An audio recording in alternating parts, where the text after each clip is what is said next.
ભાવનગર શહેરમાંથી એક મહત્વના ન્યાયિક ચુકાદાના સમાચાર સામે આવ્યા છે।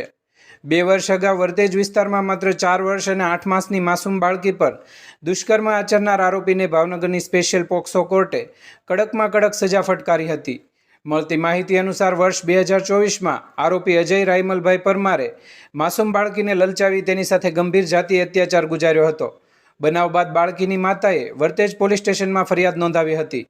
પોલીસે તપાસ પૂર્ણ કરી ચાર્જશીટ દાખલ કરતા કેસ સ્પેશિયલ પોક્સો કોર્ટમાં ચાલ્યો હતો। સરકારી પક્ષ તરફથી સિનિયર એડવોકેટ ઉત્પલ આર દવેએ અસરકારક દલીલો તેમજ 11 સાક્ષીઓ અને 45 દસ્તાવેજી પુરાવાઓ રજૂ કર્યા હતા।